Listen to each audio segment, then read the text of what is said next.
তো বন্ধুরা আজ থেকেই কিন্তু তোমাদের কিন্তু অ্যাকাউন্টে টাকা ঢোকা কিন্তু শুরু হয়ে গেল। আবাস যোজনার টাকা নিয়ে কিন্তু বড় সিদ্ধান্ত নবান্নের।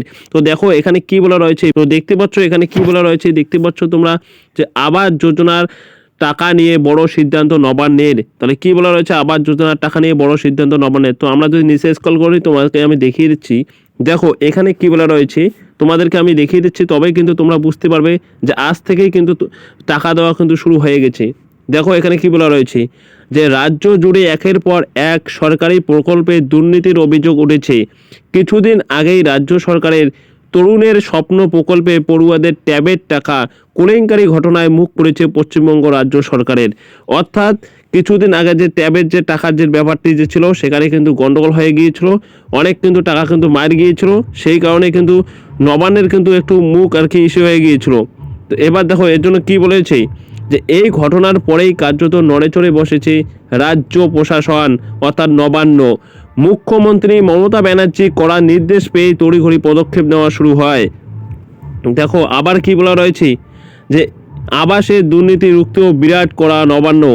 আগামী 15ই ডিসেম্বর থেকেই শুরু হতে চলেছে বাংলার আবাস যোজনার প্রকল্পে আবেদনকারীর প্রথম কিস্তির টাকা দেওয়ার পর্ব। দেখো এখানে কি বলা রয়েছে, আগামী 15ই ডিসেম্বর, অর্থাৎ এটা কিন্তু কালকের কিন্তু নিউজটি কিন্তু ছিল। তো আগামী 15ই ডিসেম্বর বলতে আজকে কিন্তু 15 তারিখ, আজকে থেকেই কিন্তু শুরু হয়ে যাচ্ছে কিন্তু তোমাদের কিন্তু আবাস যোজনার টাকা দেওয়া। তাই এবার এই যোজনায় টাকা নিয়ে দুর্নীতি রুখতে আগাম করা পদক্ষেপ নিচ্ছে রাজ্য সরকার নবান্ন। এবার দেখো কি বলা রয়েছে, আবাস যোজনার টাকা যাতে সঠিক অ্যাকাউন্টে ঢোকে তার জন্যই শুরু হয়েছে ব্যাপক কড়াকড়ি। তাহলে এবার কিন্তু সঠিক অ্যাকাউন্টে যাতে ঢুকে, কারণ তরুণের স্বপ্নে কিন্তু অনেকেই কিন্তু টাকা কিন্তু পায়নি বা অনেকের টাকা কিন্তু অন্যান্য ব্যাংকের অ্যাকাউন্টে কিন্তু ঢুকে গিয়েছে। তো এর জন্য কিন্তু এই আবাস যোজনার টাকা নিয়ে কিন্তু কড়াকড়ি কিন্তু চলছে।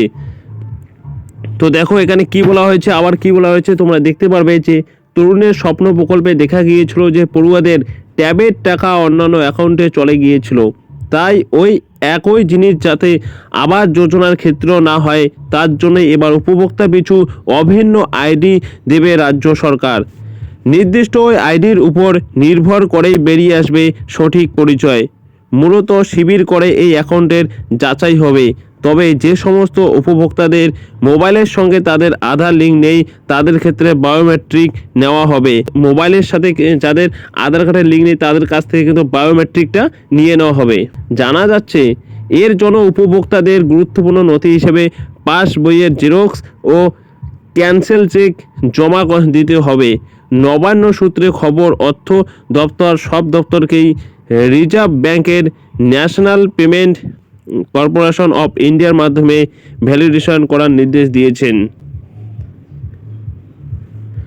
তো দেখতে পাচ্ছ বন্ধুরা এখানে কি বলা হয়েছে যে মুখ্যমন্ত্রীর নির্দেশে আগামী ডিসেম্বরের 15 থেকেই বাংলার আবাস যোজনার প্রথম কিস্তির টাকা দেওয়া শুরু হতে চলেছে। অর্থাৎ আজকেই কিন্তু ডিসেম্বরের 15 থেকে আজকে থেকেই কিন্তু তোমাদের কিন্তু অ্যাকাউন্টে কিন্তু টাকা ঢোকা কিন্তু অলরেডি শুরু হয়ে গিয়েছে।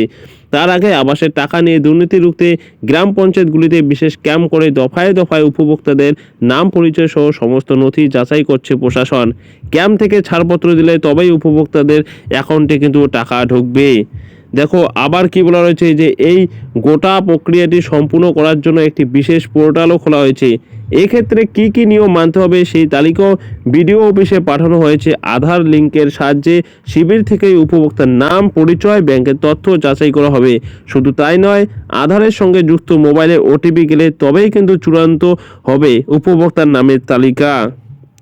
তো বন্ধুরা আজকে অর্থাৎ 15ই ডিসেম্বর আজ থেকেই কিন্তু টাকা দেওয়া কিন্তু শুরু হয়েছে। আর এই টাকা দেওয়াটা কিন্তু তোমাদের 31শে ডিসেম্বর অর্থাৎ এই ডিসেম্বর মাসের মধ্যেই কিন্তু কমপ্লিট কিন্তু করিয়ে দেবে রাজ্য সরকার।